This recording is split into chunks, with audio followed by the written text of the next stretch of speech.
Bon, eh bien, on dirait que c'est pas la bonne époque de parler de football sur YouTube. Enfin bref, il y a quand même quelques informations de mercato à vous relayer. Quand même quelques informations mercato à relayer.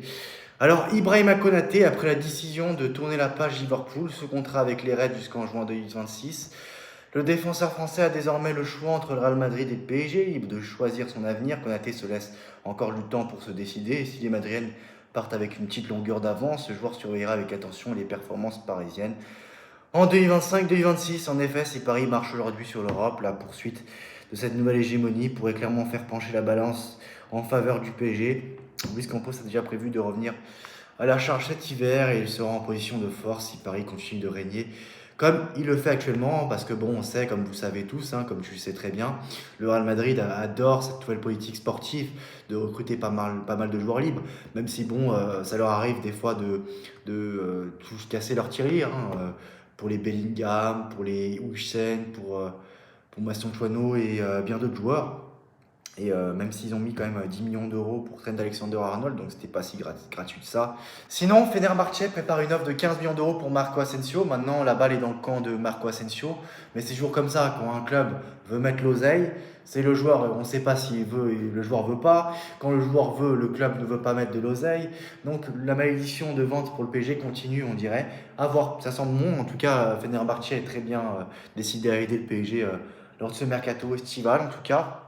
Car il y a pas non seulement Marco Asensio qui ne sera pas conservé par Aston Villa, mais aussi Milan Skriniar, et qui est Fenerbahçe est confiant concernant la signature du Slovaque. Alors des avancées sont attendues dans les prochains jours. Information Fabrizio Romano là, que je fais pas trop confiance à ce mec-là, mais bon voilà, je fais que relayer. Les informations ne viennent pas de moi. La dernière fenêtre de recrutement pour la Coupe du Monde des clubs se termine demain. Les discussions entre le PSG et Bournemouth se poursuivent, mais assez complexes pour que ça aboutisse avant demain soir. Sinon, Carlos Baleba dans le viseur du PSG, mais le club accuse du retard face à la concurrence. Alors le PSG aurait pris du retard dans ce dossier, laissant champ libre à d'autres prétendants européens, mais le club parisien pourrait rattraper son retard, car des joueurs comme Asensio intéressent le club anglais.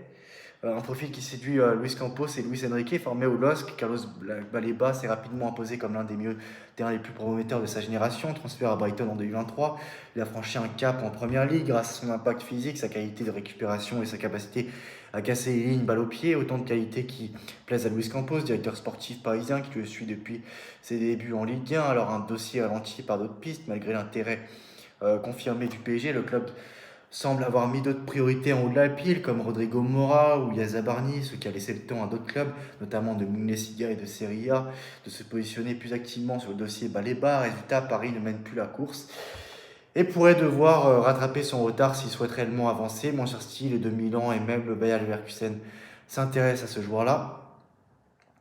Donc voilà pour Baleba. Sinon pour Carlos Soler, déjà ciblé par plusieurs clubs de la Liga pour ce mercato été, pour un transfert définitif en un prêt.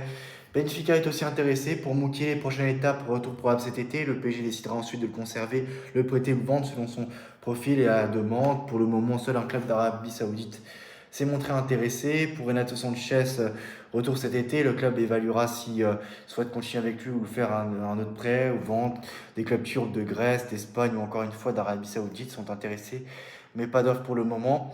Sinon, concernant Mora et Zabarni, priorité en attente de la Coupe du Monde des clubs, le Paris Saint-Germain semble jouer la carte de la patience. Le PSG a clairement défini ses priorités, Rodrigo Mora et Zabarni. Voilà, comme on le dit depuis plusieurs reprises dans les vidéos ces derniers temps. Une stratégie attend d'assumer. Le club de la capitale ne s'inquiète pas de l'absence de mouvements rapides sur le marché. Les dirigeants parisiens estiment que le contexte actuel, notamment la tenue de la Coupe du Monde des clubs, ralentit naturellement les négociations.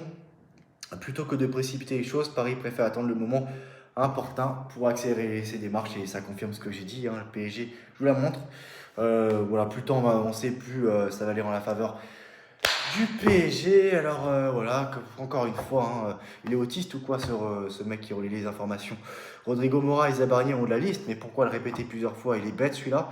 Rodrigo Mora, jeune milieu offensif, est en pleine ascension, séduit le taf parisien par sa créativité, son volume de jeu. De son côté, Ilya Zabarni, défenseur central ukrainien, j'ai cru que c'était un russe, est considéré comme un renfort de choix pour stabiliser la charnière centrale. Les discussions sont toujours en cours avec les deux joueurs et l'optimisme règne en Inter. Les deux joueurs ont donné leur accord. Porto et Bournemouth, quant à eux, se montrent inflexibles dans les négociations. Toutefois, ça avance.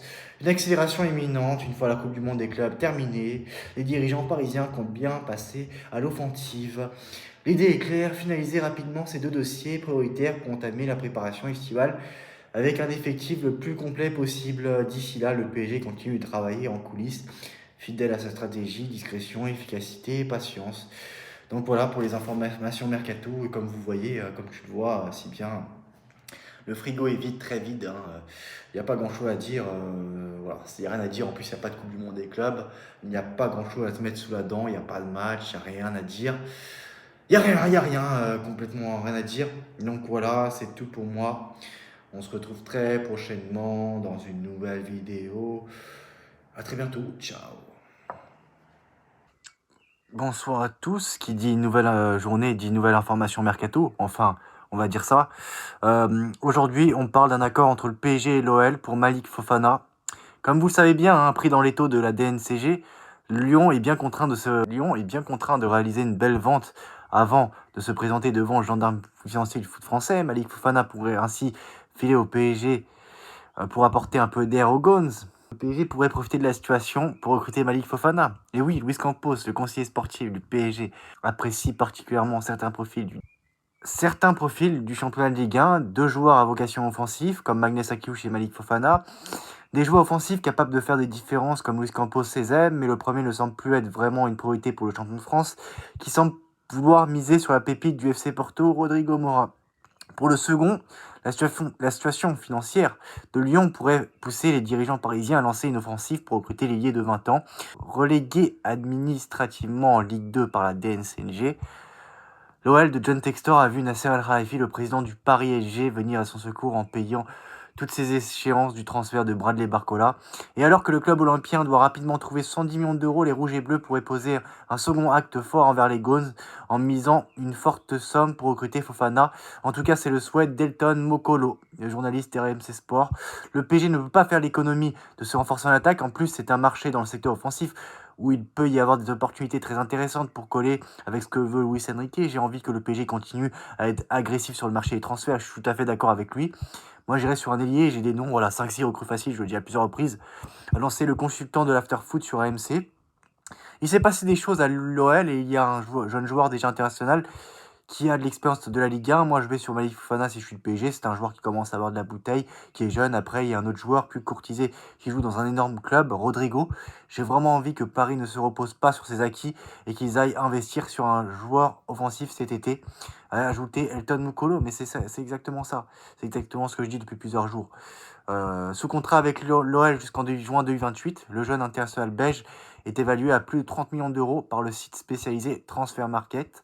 Reste maintenant à voir si le PSG passera effectivement à l'action pour le recruter durant ce mercato estival. Voilà, n'hésite pas à donner ton avis en commentaire. Qu'est-ce que tu penses de ça? C'est une très bonne idée.